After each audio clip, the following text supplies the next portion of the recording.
İlk defa scuba kullanacak adaylar için dalış her zaman heyecan verici ve adrenalin yükselten bir aktivitedir. Fakat eğitim aldıktan ve bu işte deneyim kazandıktan sonra aslında tüplü dalışın ekstrem sporlardan daha çok yoga ve meditasyon gibi sakinleştirici bir etkisi olan spor dalı olduğunu fark edersiniz. Su altında olmak her şeyin farklı göründüğü, nefes almak gibi sıradan bir olayın bile ilginç bir hal almaya başladığı, yeni bir dünya keşfettiğinizi hissettiğiniz anlar bütünüdür.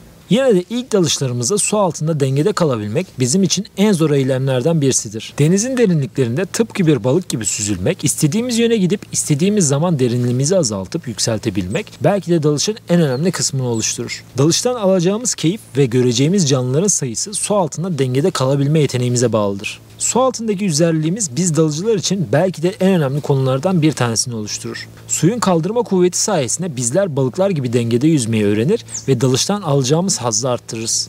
Denizde küçücük bir para batarken kocaman gemiler yüzeyde batmadan ilerlemeye devam eder. Biz buna pozitif yüzerlilik deriz. Yani suyun bir cismin taşırdığı suyun ağırlığına eşit bir kuvvetle yukarı kaldırmasından kaynaklanır. Eğer cismin ağırlığı taşırdığı suyun ağırlığından az ise o cisim yüzmeye başlar. Geminin fazla su alıp artık yüzemeyecek seviyeye gelmesi ise negatif yüzerliliktir. Yani cismin ağırlığı taşırdığı suyun ağırlığından artık daha fazla bir hale gelmiştir. Böylece cisim batmaya başlar. Nötr yüzerlilik ise bizim su altında en çok ihtiyaç duyduğumuz yüzerlilik tipini oluşturur. Cismin ağırlığı taşırdığı suyun ağırlığına eşit ise, yani cisim ne yüzer ne de batar bir halde kalıyor ise işte bu nötr yüzerliliktir. Dalışlar esnasında batma ve çıkma eylemlerini kendimiz belirlemeyi öğrendiğimiz an dalıştan daha çok keyif alır ve kendimizi tıpkı bir balık gibi hissetmeye başlarız. Su altında yüzerliğimizi BC ekipmanını kullanmayı öğrenerek başlarız. Tüplü dalış eğitimlerinde su altında ihtiyacınız olan mükemmel yüzerliği, denge iliği, ağırlık sisteminiz ve ciğerlerinizle kullanmayı öğrenirsiniz. Mükemmel nötr yüzerliğe sahip bir dalgıç, tıpkı uzay boşluğunda süzülen bir astronot gibi su altında süzülerek boşlukta dolaşıyor olma hissinin aynısını yaşayabilir.